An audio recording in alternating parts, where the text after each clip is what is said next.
Assalamualaikum warahmatullahi wabarakatuh.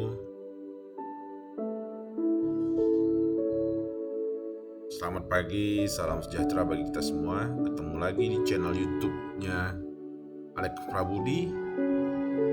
Pada kesempatan kali ini, saya akan mencoba menyampaikan presentasi saya untuk memenuhi tugas pada mata kuliah Etika dan Standar Penilaian Indonesia. Mata kuliah Etika dan Standar Penilaian Indonesia itu terdapat pada program studi Magister Manajemen Properti dan Penilaian Sekolah Pascasarjana Universitas Sumatera Utara. Pada mata kuliah ini terdapat 3 dosen yang telah mendedikasikan waktu, tenaga, dan pikiran mereka untuk memenuhi tujuan yang mulia, mencerdaskan anak bangsa. Siapa beliau? Beliau adalah pertama, Bapak Dr. Insinyur Sugiharto Pujangkoro Magister Manajemen. Berikutnya adalah Ibu Profesor Dr. Elizabeth Siahaan, Sarjana Ekonomi, Master of Economic. Yang ketiga adalah Bapak Insinyur Hamid Yusuf, Magister Manajemen, PRIX, MAPI Cert. Terima kasih pada beliau-beliau yang telah mendedikasikan waktu, tenaga, dan pikiran untuk kemajuan anak bangsa. Baiklah, pada kesempatan kali ini saya mengambil tema yaitu peranan standar penilaian Indonesia atau disingkat dengan SPI seri 100. Khususnya saya akan membahas mengenai 103, 104, dan 105 pada pelaksanaan penilaian properti.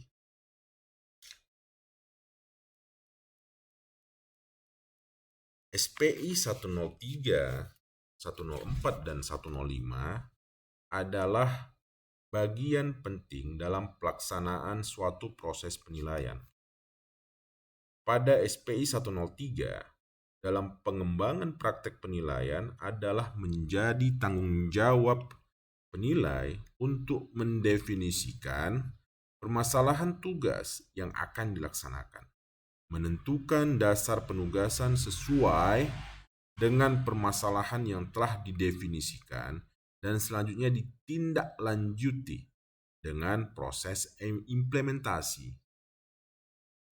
Dalam bentuk apa implementasi yang dimaksud? Yaitu investigasi dan penerapan pendekatan secara keseluruhan. Sehingga penilaian dimaksud akan memberikan hasil yang dapat diyakini dan dipercaya.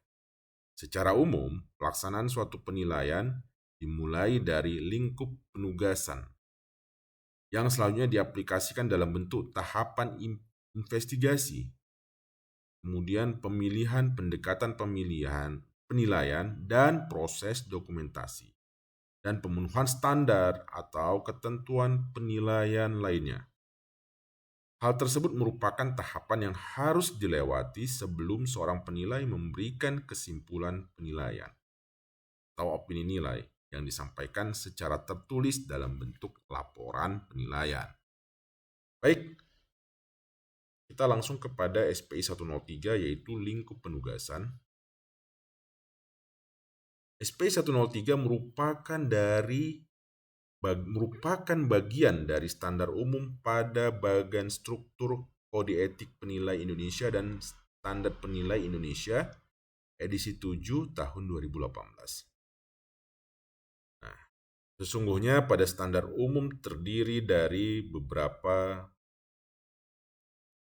kelompok yaitu SPI 101, 102, 103, 104, 105, 106, dan 107 yang masing-masing SPI tersebut memiliki penjelasan. Jika melihat standar umum pada SPI, tentunya merupakan pondasi yang harus dipahami oleh setiap praktisi penilaian. sehingga dalam melakukan praktek penilaian dapat memberikan hasil yang dapat diyakini dan dipercaya oleh pengguna nantinya. Pada SPI 103 yang menjelaskan mengenai lingkup penugasan, terdapat 13 kriteria yang harus dipenuhi. Kriteria-kriteria tersebut diantaranya adalah identifikasi status penilai, identifikasi pemberi tugas, identifikasi pengguna laporan, identifikasi objek penilaian dan kepemilikan, jenis mata uang yang digunakan, maksud dan tujuan penilaian. Selanjutnya adalah dasar nilai, tanggal penilaian, tingkat kedalaman investigasi, sifat dan sumber informasi yang dapat diandalkan.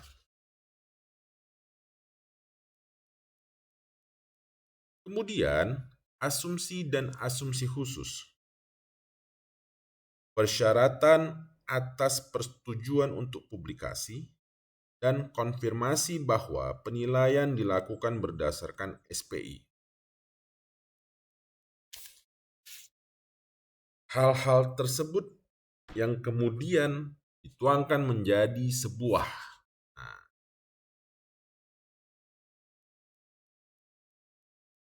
sebuah perikatan yang akan mengikat penilai, pemberi tugas, dan pengguna laporan dalam pelaksanaan penilaian yang dilakukan oleh orang penilai.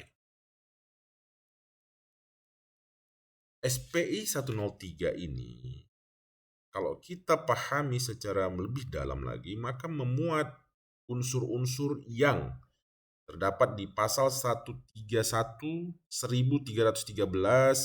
pasal 1320, dan pasal 1338 Kitab Undang-Undang Hukum Perdata. Nah, dikompilasi kemudian menjadi yang namanya kontrak. Kontrak inilah atau sering kita katakan surat perjanjian yang mengandung unsur-unsur hukum perikatan yang di kemudian hari akan menjadi sebuah patokan bagaimana dan apa yang kita lakukan, apakah sudah sesuai dikontrak dengan produk yang kita hasilkan.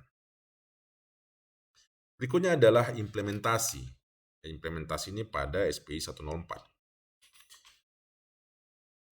Pada SPI 104 yang menjelaskan mengenai implementasi berupa tahapan investigasi,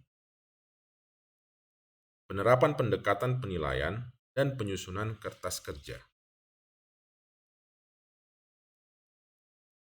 Investigasi dalam tugas penilaian harus didasarkan pada tujuan penilaian sesuai dengan lingkup penugasan dan dasar nilai yang akan dilaporkan. Investigasi adalah proses pengumpulan data yang cukup dengan cara inspeksi, penelaahan, perhitungan, dan analisis, serta menghasilkan bahwa penilaian sudah dilakukan dengan cara-cara yang benar. Berikutnya, dalam pendekatan dan metode penilaian yang tepat dan sesuai adalah tugas dari seorang penilai. Pada prinsip umum dan atas pendekatan penilaian dijelaskan dalam konsep dan prinsip umum penilaian dan diatur juga di dalam SP 106. Penilai dapat menggunakan lebih dari satu pendekatan terutama bila kesimpulan nilai belum meyakinkan dan data atau informasi pasar dapat diperoleh. Nah, dalam menentukan pendekatan penilaian kita harus paham bahwa ada hubungan antara jenis properti yang dinilai dengan ketersediaan data-data di lapangan. Ini harus kita betul-betul perhatikan. Kertas kerja penilaian mencakup semua dokumen utama termasuk dokumen investigasi dan analisis yang relevan untuk memperoleh kesimpulan akhir. dan salinan dari setiap draft atau laporan akhir yang akan diberikan